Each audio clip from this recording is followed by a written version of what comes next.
Jake had no idea that the ground beneath him was about to give way. That evening, he was on his way to what he believed was a joyful celebration, his friend's promotion party. Emma, his wife, had gone ahead to help with the preparations, something she usually loved doing.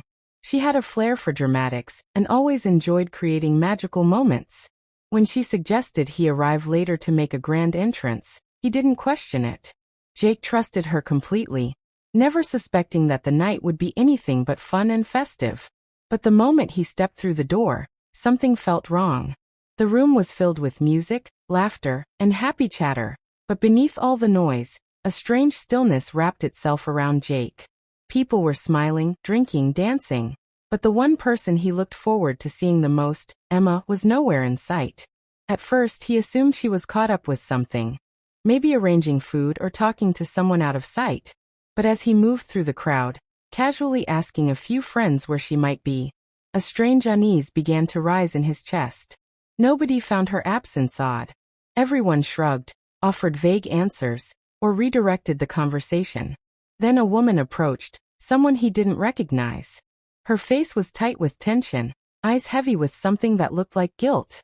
She leaned in, her voice barely audible over the music. "You should look upstairs. Guest room." There was nothing overtly threatening about her words, yet they chilled him to his core. His body responded before his mind could catch up, legs moving toward the stairs with a leaden weight. Each step up felt heavier than the last, as if dread itself was trying to hold him back. He stopped at the door, heart hammering against his ribs, hand frozen on the knob. He didn't want to know, but he couldn't walk away either. With a deep breath, he turned the handle and stepped inside. Emma was there, but not alone. In the soft light of the guest room, she stood wrapped in another man's arms. The closeness of their bodies, the way they jumped apart when they saw him. It told Jake everything he needed to know. The betrayal hit like a blow to the chest. He didn't yell, didn't ask for an explanation. Something inside him simply shattered.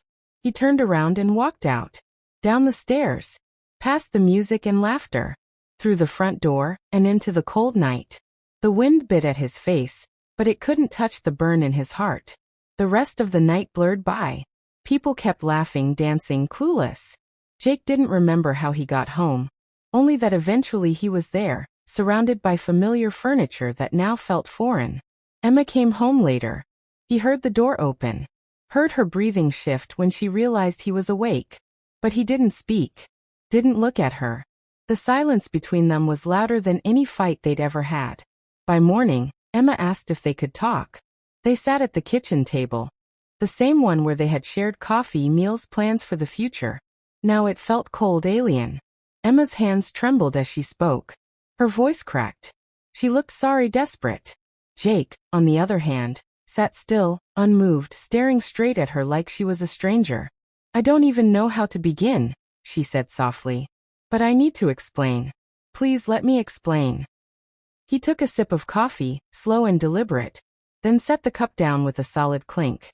His gaze didn't waver. "Talk," he said. "But understand, whatever you say won't change how I feel." Emma swallowed her fear and started. She said she regretted it, that they had been drifting apart and she hadn't known how to fix it, that she felt lost. She insisted she still loved him, that it was a moment of weakness, a mistake. Jake let out a bitter laugh, the kind that carried no humor. "Love," he repeated, his tone thick with scorn. "You don't betray someone you love. Not like that." Emma began to cry, openly, helplessly. She begged him to believe her, to understand that she didn't plan for it to happen, that it just did.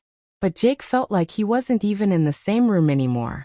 His body was there, but his heart, his trust, had already left. What she'd broken couldn't simply be fixed with apologies. He stared at her face, the same face he once adored, and searched for the woman he used to know. But all he saw now was a stranger in familiar skin. She leaned forward, tears falling onto the table, hands clasped like she was praying. She whispered his name, pleading for a chance. To heal, to rebuild, to not throw everything away. But Jake sat motionless, caught between two agonizing options, trying to forgive or finally walking away. The silence stretched again, thick with finality. And in that silence, Something ended. Something sacred. Something that no words could bring back. Jake rose from his seat with a suddenness that made the room feel smaller. Tension coursed through his body, his shoulders stiff. His gaze locked onto the distance like he was staring down the full force of what had just been shattered. When he finally turned back around, his eyes were stormy, not wild, but burning with emotion he could no longer hold in. His voice was low, strained, yet filled with a weight that pressed against the walls. It wasn't just the betrayal that wrecked him, he said. It was the slow, quiet deceit that had crept into the spaces they once called safe. The late-night whispers, the soft morning kisses, the gentle brush of her fingers across his skin. All of it, now stained by lies. That was the unbearable part. Not just what she had done, but how easily she had done it right beside him. The silence that followed was suffocating. Emma's guilt hung heavy in the air between them. Jake's voice cracked again, this time edged with disbelief. He asked her how she could live like that, share their life, their home, their love, while hiding something so devastating. The trust they once shared, the bond they had built day by day, had been reduced to rubble. Emma didn't move. Her tears flowed quietly, her face etched with regret as his words hit harder than anything she could have imagined. She searched his face for the man who used to smile just at the sight of her, but all she found was someone distant, unreachable. There was a flicker, a trace of something old, a spark of who they had once been, and for a heartbeat, Jake almost gave in to it. Almost. But then the truth surged back, crashing into him with brutal clarity. Her betrayal drowned out every memory of tenderness. He swallowed hard, and in a voice that barely broke the quiet, he said he no longer knew how he felt. There was too much pain, too much conflict inside him. Maybe love, maybe hatred, maybe just emptiness.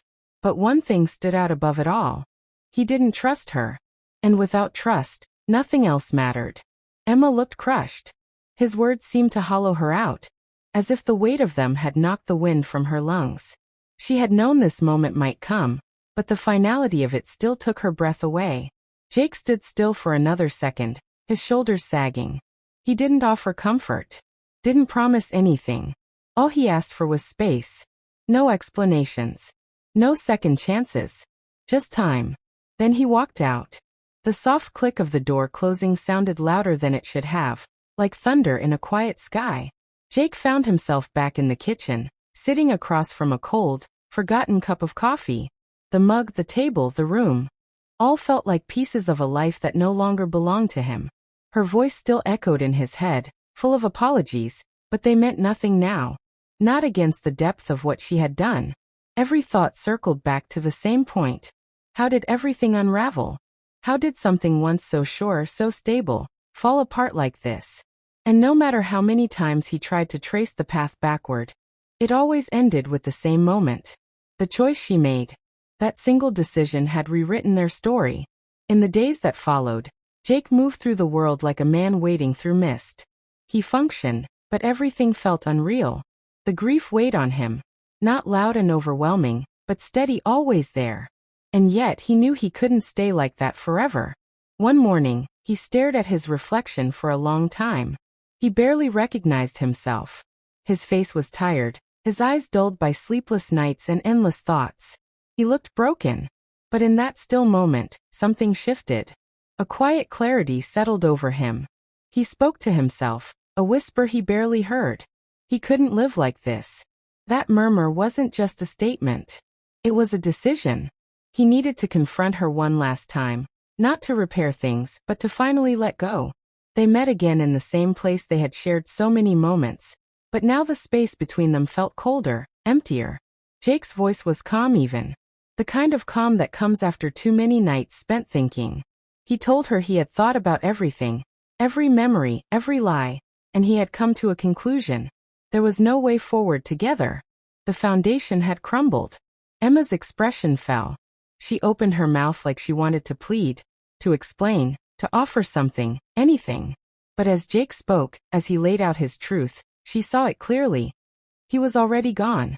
The man who once would have fought for her, for them, was no longer standing in front of her.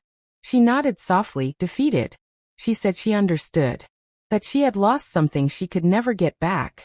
Jake felt the sting of it too. He still carried something for her. some part of his heart that hadn't fully let go.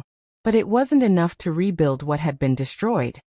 He told her he wished things could have ended differently. Truly. And then he said goodbye. The end came without shouting or slamming doors. There were no dramatic scenes. Just quiet papers signed. Names removed, lives untangled. Emma moved out. Jake stayed behind, in a house that now echoed like a shell, filled with reminders of what used to be. He began to heal, slowly. He smiled again. Laughed with old friends. Found moments of joy in places he hadn't noticed before. But the nights, they were harder. When everything was quiet, her memory crept in. Not just her face, but her voice, her laughter, the look in her eyes. And always, the weight of what she'd done. Still, he never once doubted the choice he'd made. He had picked himself. He had chosen a life where pain would no longer be his anchor. That had to be enough. One afternoon, beneath a dull gray sky, he walked alone, his hands tucked in his coat pockets. He looked up and said something under his breath. A whisper meant for no one but himself. Life moves forward. And so will I. It wasn't the future he once dreamed of. But maybe it was the beginning of something better. Something stronger. Something whole.